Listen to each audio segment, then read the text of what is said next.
L'innovation en région, c'est plus qu'un podcast, c'est un plaidoyer pour la transformation de nos territoires. Dans ce nouvel épisode, Frédéric Gréziac et Pierre Roll-Milaguet nous dévoilent les coulisses de Prosist, entreprise créatrice de solutions innovantes pour l'industrie et les systèmes automatisés. Techniques standardisées, data management, solutions innovantes et collaboratives, autant de sujets qui sont en première ligne face à l'avènement des industries du futur. L'innovation en région, un podcast proposé par Schneider Electric. Alors aujourd'hui, je suis en compagnie de Frédéric Gréziac, directeur technique de chez Prosist. Bonjour Frédéric. Bonjour Laurent. Et puis je suis en compagnie d'un deuxième invité, mais qui fait partie de la même société, qui est Pierre Roll-Milaguet, responsable marketing chez Prosist. Bonjour Laurent. Merci de m'accueillir ici. On est au hub de chez Schneider à Léquin. Et vous êtes typiquement ce que je peux appeler l'innovation en région à travers votre société. Peut-être Frédéric, avant d'entrer dans le vif du sujet, présente-nous finalement qu'est-ce que Prosist. Alors Prosist, c'est une société basée à Valenciennes qui travaille dans le domaine de l'innovation, dans le domaine des automatismes industriels particulièrement, avec de longues années de partenariat avec le groupe Schneider Electric. On travaille beaucoup dans le secteur automobile, mais pas que, et avec notamment comme vocation, c'est d'améliorer la performance des moyens de production industriels. Également de réduire les délais des projets, d'augmenter la qualité des automatismes. Et donc depuis maintenant quelques années, une orientation très marquée vers les technologies et les outils de l'industrie 4.0. Oui, l'industrie 4.0, l'industrie du futur en tant que telle. Le métier d'origine de Prosist, quel est-il ? Ça fait à peu près 36 ans, 34 ans que cette société existe. Alors le métier d'origine, c'est l'innovation, et c'était déjà l'innovation à l'époque, et c'était de la collecte de données pour faire du diagnostic machine. Alors quand on parle d'innovation, quelle est, Pierre, la définition finalement de l'innovation chez Prosist à l'égard de son secteur, à l'égard de ses clients? Comment on peut l'imaginer cette innovation chez Prosist? Alors l'innovation en soi, elle se fait chez Prosist avec les compétences et les expertises Prosist, mais elle se fait également en partenariat direct avec les clients et les partenaires de Prosist pour répondre donc aux enjeux du marché et puis toujours s'adapter donc aux nouvelles demandes. Et donc les demandes toujours plus exigeantes, notamment celle de la numérisation et pour répondre à des besoins de performance en fait, globalement sur l'industrie. Alors ce qui est intéressant là, on parle de demande. Qui s'adapte finalement? J'ai bien compris que c'était Prosist qui s'adapte à ses clients, mais est-ce que c'est Prosist qui est force de proposition et qui du coup fait un peu le marché, ou est-ce que finalement ce sont les industriels qui font le marché et Prosist s'adapte? Comment ça se passe? Tiens, Frédéric, dis-nous quelques mots là-dessus. Je pense que globalement l'innovation, c'est toujours une rencontre d'abord entre effectivement un besoin industriel qui est clairement émis mais pas résolu, et puis des concepts qui viennent de la recherche technologique ou pas d'ailleurs, mais en tout cas qui permettent effectivement d'aborder de manière nouvelle la résolution de problèmes industriels. Ça c'est clair, et donc c'est des rencontres, des partenariats qui permettent effectivement d'avancer et de résoudre ces problèmes. Oui, puis d'autant plus Frédéric, quand on parle d'innovation, finalement le plan de relance en France permet d'accélérer. 2-3 mots sur le plan de relance, comment tu l'abordes ce sujet-là? Alors c'est un sujet fort important parce qu'effectivement Prosist a bénéficié du plan de relance en fin 2020 et ce sont des financements de l'État qui ont été fléchés vers des actions de modernisation, c'est ça qui est fondamental, et l'innovation.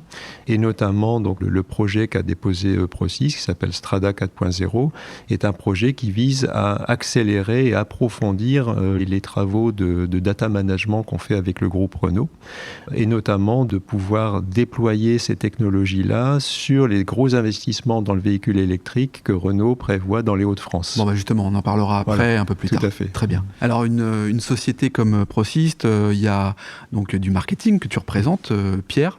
Je suis curieux de savoir quelles sont les actions de marketing finalement qu'on peut adresser à une typologie de clients que sont des industries, c'est ça ? Tout à fait. On pourrait noter que ce que l'on fait tout de suite en direct est une des actions qui a d'autant plus de sens aujourd'hui, donc en se servant donc des canaux de communication qui sont divers et des réseaux sociaux. Ça prend de l'importance et de plus en plus d'importance pour apporter de l'information, du contenu, mais aussi pour se faire présenter et puis pour maintenir un lien avec nos clients et nos prospects. Donc c'est un moyen fort aujourd'hui, et notamment sur les dernières années. On dématérialise et on numérise également la façon d'approcher nos clients et nos prospects et nos partenaires. Et donc la vidéo, les réseaux sociaux, la communication, ça passe aussi aujourd'hui par ça. Après, on a tous les moyens classiques. Merci Pierre. Frédéric, une société comme Prosist, donc ça fait une trentaine d'années que ça existe. C'est quoi ta projection à 10-20 ans? Alors 10-20 ans, c'est très très loin finalement, dans un monde qui s'accélère. Tu as une vision par rapport à ton métier parce que finalement, on parle aussi de décarbonation, là encore, à travers, tu l'évoquais tout à l'heure, le métier d'origine peut-être plus sur le véhicule, donc de batterie électrique. C'est quoi la vision demain? On aura des voitures qui vont voler, là, comme on voyait auparavant dans les films? Alors, on n'en est pas là, c'est clair. Alors, aujourd'hui, au niveau de Procis, clairement, on travaille plus sur l'outil de production et sur les lignes de production que sur le produit lui-même. Encore que on s'est assez récemment diversifié dans le domaine du ferroviaire, où on a fait de très belles réalisations dans le domaine de la maintenance prédictive du matériel roulant, par exemple, avec la SNCF et le groupe Bombardier. Mais néanmoins, si on revient au secteur automobile, on est quand même plutôt orienté vers les lignes de production. Et la projection qu'on a au niveau des lignes de production automobile, c'est vraiment une numérisation et une gestion des données qui devient vraiment un élément clé, stratégique, pour pouvoir effectivement affronter les enjeux de productivité, de performance, etc., et de compétitivité aussi de l'industrie. Frédéric, concrètement, Procis, si tu dois nous imager en fait comment vous intervenez, comment tu interviens avec tes équipes, combien de personnes d'ailleurs ? 22 personnes. 22 personnes. Comment donc ces 22 personnes peuvent intervenir? Enfin, j'imagine que chacun a des rôles bien spécifiques. Tu peux nous décrire spécifiquement quelle est la valeur ajoutée et comment vous intervenez dans une journée classique finalement? Oui, bien sûr. Donc, effectivement, donc on a des offres produits, donc des produits d'innovation, mais aussi des offres services qui nous permettent effectivement de proposer à nos clients donc, des solutions à différents niveaux. Au niveau de la conception des automatismes, donc des outils pour améliorer la conception, faciliter la standardisation des moyens de production. Donc du logiciel? C'est du logiciel qu'on déploie effectivement chez les utilisateurs, notamment au sein du groupe PSA, du groupe Renault. Donc sur des machines existantes, c'est ça? Alors en fait, c'est plutôt pour les projets neufs. Peugeot va créer une nouvelle ligne de production. Et bien nos outils, notre plateforme logicielle qui s'appelle Odile, va leur permettre effectivement donc, de décrire très rapidement, de faire ce qu'on appelle la saisie unique pour générer du code automate, pour générer de la documentation, etc. Donc ça, c'est vraiment du gain de productivité en étude. Donc tu es une brique parmi d'autres, tu es une brique importante, mais tu es une brique logicielle qui vient s'intégrer dans un dispositif pour monter une voiture, par exemple. C'est ça? Tout à fait, voilà. Et donc ça, c'est un déploiement mondial. Aujourd'hui, chaque projet d'automatisme du groupe PSA, Stellantis maintenant, fait appel effectivement aux outils de Procis pour pouvoir faire cette description des projets et cette génération des études d'automatisme. Quel bénéfice quand on intègre du Procis? Alors, sur cette activité-là, c'est une des activités, il y en a d'autres, j'espère qu'on aura le temps de les expliquer également, c'est de déployer des standards au niveau mondial. Aujourd'hui, les grands groupes comme Stellantis font appel à des ensembliers et à des fournisseurs d'automatisme dans le monde entier. Et donc, comment apporter les standards d'automatisme à ces utilisateurs? Donc, notre plateforme logicielle apporte ces standards d'automatisme, permet de gagner du temps dans les projets et de faire bon du premier coup. L'objectif, c'est ça, c'est de générer effectivement des projets qui soient très rapides et efficaces. Et standardisés. Voilà. Ok. Qui est un point clé vraiment pour l'automobile. Ok. Et donc, au-delà de l'automobile, quels sont les autres secteurs d'activité? Si on prend cet axe-là, par exemple, sur Odile, il faut savoir qu'effectivement, l'innovation, on la développe très souvent au départ avec l'automobile, parce que c'est effectivement un secteur qui est vraiment toujours à la pointe, qui est toujours exigeant, qui attend toujours des gains de performance, de productivité, etc. Et donc mais ensuite, effectivement, ça permet d'apporter ces nouvelles technologies dans d'autres secteurs, comme le ferroviaire, dont j'ai parlé tout à l'heure. Typiquement, aujourd'hui, cette plateforme d'automatisme Odile est utilisée par la SNCF pour ses études d'infrastructure des sous-stations électriques, par exemple.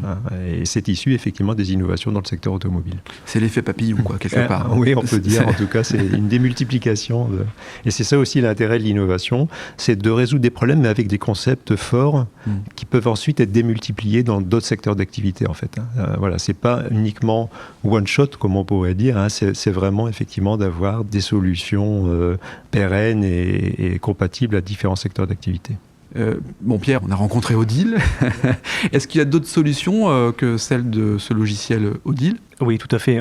Donc le sujet qu'a abordé Frédéric est le sujet qui est un petit peu d'actualité. On parle d'innovation, et donc il y a des sujets qui sont plutôt d'actualité en région Hauts-de-France, mais aussi sur le marché français actuellement. Et donc la notion de la recherche de standardisation des outils de production chez nos grands partenaires et grands industriels français est un sujet très fort. Le sujet du data collect, data management, donc la collecte de données, le traitement, en est un second, très fort et très fortement déployé et avancé dans ce secteur-ci, donc l'automobile. Mais effectivement, si on regarde d'un point de vue un petit peu plus macro, ce que fait ProSys est quand même assez large.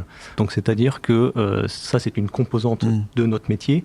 Mais comme je le disais, donc on travaille plutôt en France avec des industriels tous secteurs confondus, faut quand même le dire. Certes, l'automobile et le ferroviaire sont les secteurs importants pour ProSys en termes d'activité, mais en fait, on peut intervenir partout où il y a du système automatisé, chez des clients qui vont de la PME, de la PMI et du grand groupe industriel. Ça, faut aussi le noter également, puisqu'on rend service à tous ces gens-là. Et tout au long du cycle de vie d'un projet de système automatisé, en fait. Mais ce que tu veux dire par là, c'est que finalement, ça ne concerne pas que les grandes sociétés, enfin, déjà PME, PMI, c'est pas mal, mais ça peut concerner aussi peut-être des sociétés à moindre effectif. Le spectre est large. Le spectre est très très large, effectivement. Alors, le spectre est large en termes d'utilisateurs, puisqu'on peut proposer des services à des intégrateurs de systèmes, qui peuvent être des petites agences, même régionales d'ailleurs, ou nationales ou internationales, des distributeurs de produits, et ensuite des fabricants machines de toute taille, par exemple, jusqu'aux exploitants. Et ça, on le fait à toutes les étapes d'un projet d'automatisme, donc aussi bien en phase d'étude, là où la standardisation est nécessaire pour gagner en qualité de programmation, en rapidité de développement de projet, etc. En phase de mise au point et de validation également, puisque quand on développe une machine, un système complet, en tout cas quand nos clients le font, ils ont aussi besoin d'aide pour que ça se fasse vite et bien sur la mise au point.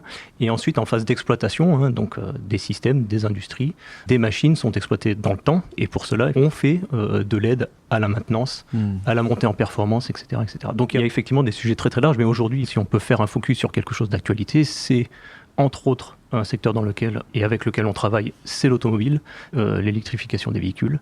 C'est éventuellement travailler également donc à la performance des outils de production et des usines qui font ces produits finaux, et tout le traitement des données, donc à la collecte des données qui sont liées à cette chaîne de production-là, et ensuite voire même à l'exploitation des véhicules. Frédéric, on voit donc qu'on est dans l'industrie du futur. On parle de data management aussi. La data est un élément clé. On pourrait aussi parler de la cybersécurité par rapport à la data. Mais le data management, finalement, comment on l'intègre chez ProSys ou comment ça se traite ? Effectivement, ça fait partie des savoir-faire historiques de ProSys, puisque à la création de ProSys, on avait déjà commencé à créer des outils de collecte de données. Maintenant, avec l'industrie 4.0, on s'aperçoit qu'effectivement, la donnée est vraiment un point clé. Qu'est-ce qu'on appelle data management ? En fait, on pourrait dire que aujourd'hui, on a des infrastructures, des architectures de pilotage et de contrôle-commande dans les usines qui permettent de fabriquer les produits. Et il faut imaginer quasiment en parallèle une infrastructure de collecte et de traitement des données pour optimiser la fabrication des produits. C'est vraiment un point clé. Aujourd'hui, d'ailleurs, suite à pas mal d'investissements, de collaborations, de partenariats, Schneider est devenu quasiment un des leaders dans le domaine du data management. Et une architecture de gestion de données devient presque aussi stratégique et importante pour l'industrie que l'architecture de contrôle-commande des moyens de production. Ça, c'est vraiment un point clé, et ProSys est acteur dans ce domaine-là, en ayant notamment engagé depuis quelques années maintenant un partenariat avec le groupe Renault, qui a été très précurseur dans le domaine de la gestion de données, en choisissant notamment une technologie qui s'appelle OPC-UA. On rentre un tout petit peu dans le détail technique. OPC-UA, c'est un standard international de gestion de données qui est très très intéressant parce qu'il porte plusieurs aspects. Il porte à la fois l'accès aux données, les aspects de sécurité, de cryptage, de gestion de la confidentialité des données, et il porte aussi la notion de modèle de données. Et ça, c'est vraiment un point clé. Donc Renault a eu cette vision effectivement de choisir cette technologie OPC-UA, et donc ça a permis effectivement de créer une offre, une solution de collecte et de traitement de données qui est vraiment maintenant une référence, en tout cas dans le secteur automobile. Merci Pierre, merci Frédéric. Alors est-ce que pour devenir une industrie 4.0, une industrie du futur, est-ce que vous avez tous les deux quelques conseils à nous partager ? Alors, je dirais que pour aborder les technologies et les outils de l'industrie du futur, c'est déjà de s'intéresser effectivement à cette problématique de la gestion des données qui est transverse sur ces nouvelles technologies. Ça, c'est vraiment un point très important. Cette gestion des données, effectivement, ça consiste à prendre à bras-le-corps cet aspect de comment collecter les données, indépendamment même de tous les cas d'application qui vont être derrière. Ça peut être de la traçabilité, produit, process, ça peut être être de l'optimisation énergétique, ça peut être des projets de décarbonation, des projets de maintenance prédictive, etc. Dans tous les cas, la matière première, je dirais, c'est la donnée. C'est la donnée. Voilà, donc ça, c'est le point clé, c'est déjà de s'intéresser à cette technologie au travers, effectivement, des réalisations que ProSys a pu faire avec Renault, mais aussi d'autres réalisations Schneider. Il y a effectivement un savoir-faire de référence mondiale dans ce domaine de la gestion des données. Ça, c'est vraiment un point important. Le deuxième point que je pourrais souligner, c'est que ces projets pour l'industrie du futur, généralement, ce sont des projets qu'il faut aborder dans un esprit de partenariat, de collaboration. Il n'y a pas un monsieur qui sait tout dans ce domaine-là. Il faut s'ouvrir, en fait. Voilà, il faut s'ouvrir. Quand on fait de la gestion des données, par exemple, on n'est pas forcément spécialiste de tous les cas d'application des données. On ne peut pas être spécialiste de la maintenance prédictive dans le secteur vibratoire, etc. Voilà. Donc, ce sont des thématiques qui supposent effectivement d'échanger, de rencontrer, de créer des partenariats. Et ça, c'est un point clé. Schneider est également bien positionné là-dessus parce que Schneider est lui-même un industriel qui a plus d'une centaine d'usines dans le monde et qui déploie aussi ces outils, ces technologies. Et donc, c'est une source d'inspiration pour aborder ces technologies. Avec sa plateforme Exchange en plus. Par exemple, bien sûr, effectivement, qui apporte derrière la possibilité de partager des outils, des expériences, etc. Bien sûr. Très bien. Merci Frédéric, merci Pierre d'avoir participé au podcast de l'innovation en région, un format proposé par Schneider Electric. Si cet épisode vous donne envie d'aller plus loin, c'est l'occasion d'en parler à Antoine Chartres, directeur régional Grand Nord. Bonjour Antoine. Bonjour Laurent. Antoine, peux-tu nous dire comment passer de l'idée aux actes lorsque l'on veut se transformer ? Laurent, c'est très simple. Les sujets de transformation digitale, de décarbonation et d'électrification sont au cœur de la stratégie Schneider Electric. Et comme on a pu l'entendre dans ce podcast, l'ambition de Schneider Electric est d'accompagner les entreprises du territoire sur ces enjeux de transformation. Pour entrer en contact avec nous, rien de plus simple, le site internet www.se.com ou mon profil LinkedIn où je me ferai un plaisir de vous répondre. C'est très simple, merci Antoine. Merci Laurent.